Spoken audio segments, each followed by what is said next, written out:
Well, Anthony Mackie is clearly going to go back-to-back with big-budget movie disasters. Can he make it a third with the Avengers? Probably not, but it would be really funny if it did. Like, I have no idea how this film had a budget of $150 million.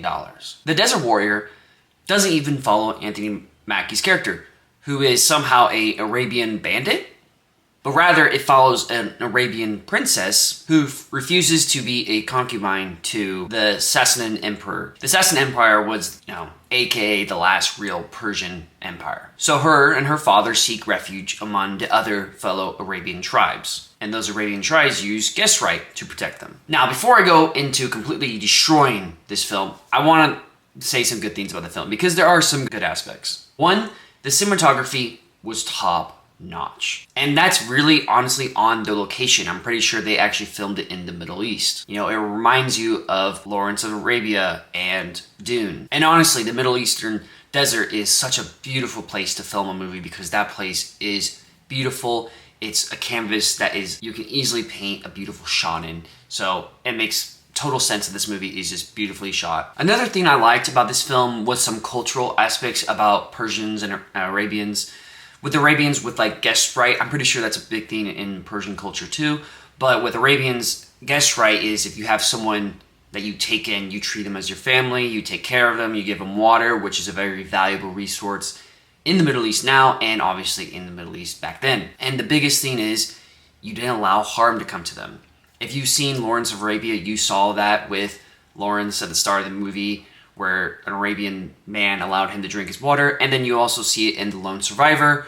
Though that movie has a lot of false things in it, the guest right is a big theme in that film, and they got that right. I also like how colorful they made some of the Persian characters. They didn't do it right, but there were some aspects with their beards and their hair and their just clothes overall that were just done right, because Persians, they're rich, they're an empire, they're very colorful and have unique styles, because, that's what you do when you're rich. Look at rich people now, the stuff they wear. That's not anything a common person does. I appreciate that out of the film. Now, let's get into what clearly doesn't work in this film. The first thing I noticed within the first minute of this film was the editing. The editing is atrocious. And I have no idea why they edited it the way they did.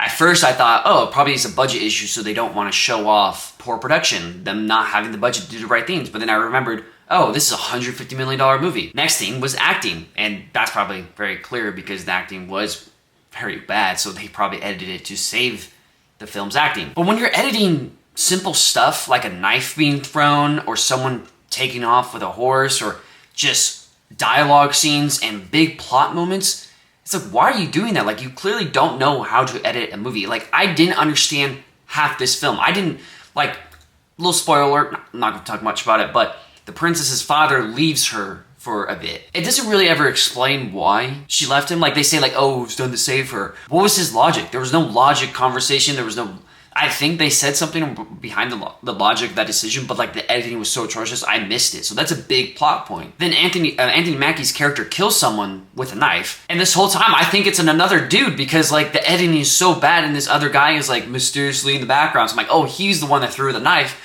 But it was actually Anthony Mackie, and that guy who was in the back was serving the mercenaries. Oh, okay, I need to stop. You leave the theater not knowing what happened, because the editing is just poor. And editing is so important for a film, because it keeps everything together, it keeps the pace. The pace was all over the place with the bad editing, but I genuinely did not know what was going on. With the Busboys, I thought the editing was bad as well.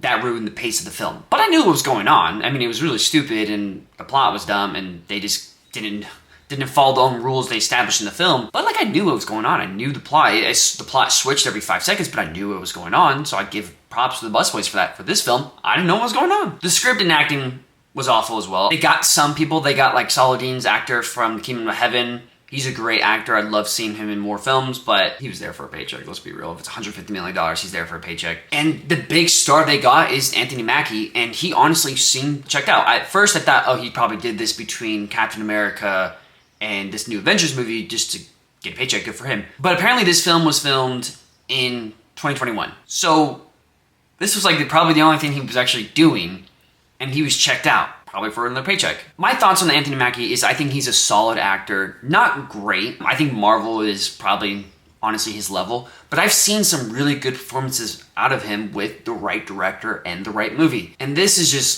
he's worse than Marvel in this. Like, it's frustrating. This is another thing I dislike about this film, and it's a hot topic, so just bear with me and hear me out. When you think of the Middle East and you think of its people, who do you think of? Someone like me? Someone like Anthony Mackie?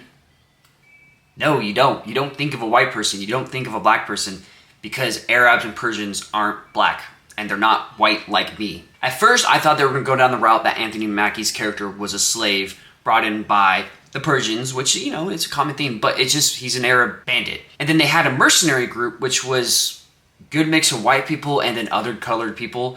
This movie is actually based off of true story and tries to be historic accurate, so that's why I'm going to go into this film and really destroy some historical themes. Mercenary groups is very common during the ancient world and today, obviously. However, when people hired mercenary groups, they hired like a group of people from one country. Like, they served from the same region. They all fought with each other before. Now they're going to fight for a different king or emperor or whatever it is for whatever ransom.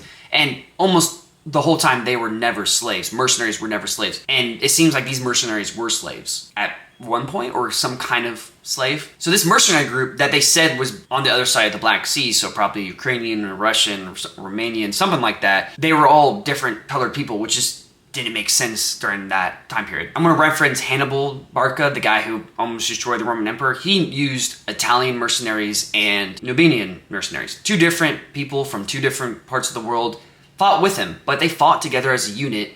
Numidian, Italian, then the Carthage Corps, whatever it is, elephants as well. So there are mercenaries where people of different races and backgrounds and ethnicities fought together, like in war, but they weren't mixed together. They weren't all Numidian, Carthage, Italian, Numidian, Carthage. It wasn't like that. It was the world was divided. Like, it's not like it is today. Also, Arabs at this time were Christian, and there was no Christian theme throughout this whole film, which was kind of frustrating. Okay, this is kind of turning into a history lesson, so I'm going to stop. I'm just trying to say the historical inaccuracies is just crazy throughout this whole film. They also have Ben Kingsley playing another Persian person, but they're doing that again. This movie was clearly trying to make another epic historic movie. It kind of reminds you of like the 70s and 80s. And it kind of worked at parts, and it kind of didn't, with like really bad CGI and not actually showing the scale of a battle. Fun fact, this actually wasn't a battle in real life. This was a series of skirmishes over the series of like 5 years. The result was right. The Arabs won their freedom, or kind of ruined relationship with the Persians. But it wasn't like a battle of two big armies rushing at each other. But this film, this ends with this epic battle that's not really epic. It's just filled with typical Hollywood stuff where everyone's just charging each other with horses and people not on horses, then people with swords and sticks, and elephants are in this. Like, there's no formation, there's no tactics, there's no logical decisions. Everyone's just charging and retreating, charging and retreating. There's crossbows in this battle for some reason. Crossbows were not used by Arabs during this time, or I don't think really generally any time. It was a typical European medieval Hollywood movie where everyone's just charging each other. Like, you do realize Arabians and Persians fought a very different kind of war because they lived in a very different type of environment. Like, they used horses and camels, and they used archers on top of horses, and that was like, okay, like, it's just a poor historic battle. It's just, nothing about this is logical, and it's frustrating. This film is just like genuinely so frustrating because we don't really get to see stories of Arabian culture and history and stories like throughout. They have a big history, and we don't ever really see that in films. So I walked in expecting something like real, like do justice to Arabian history and Persian history, and this film didn't, which is kind of surprising because I'm hearing rumors this was backed by Saudi Arabia. You'd think they would get their own history right or do justice to their history. But honestly, this was just disrespectful to anyone who watched this film and disrespectful to people who are Arabian descent. Look, this film had many historic and cultural errors and riddled with stuff that just didn't work in this film. And I know I'm spending most of the review just complaining about historic stuff. I love history, so I'm just going to tend to do that. But this film honestly lacked in pacing, script writing, editing, acting, and honestly the CGI. The CGI was poor throughout the whole film. Like, I genuinely did not know what was going on half the time, and there was no character development. I could two craps if someone died or lived or became a king or a queen. Like, I didn't care. Like, this person who I'm supposed to really care for dies, and I'm like, okay, I don't care. And I'm sorry, the old days of Hollywood where they used pre-gun warfare films where everyone just runs at each other, that doesn't work anymore. Like, that hasn't worked, and that's been a big theme in Hollywood. They've gotten better throughout that in the 21st century. And yet, this film still did it, and it's frustrating. Like, people want to see real battles now. Overall, this is just a big budget disaster, but it has great cinematography. So if you want to see great cinematography, I guess watch this. And I think Anthony Mackie's career of being a big movie star is just over. I think Marvel is just going to work for him being like a backup kind of character. I don't think he has it, and it's sad to see, but this movie just final nail in the coffin for me. I'm giving Desert Warrior a 4.5 out of 10. So what do you guys think of The Desert Warrior? Was my rating fair? Comment below your thoughts. Thanks again for watching, guys. Please subscribe and leave a like. Goodbye, y'all.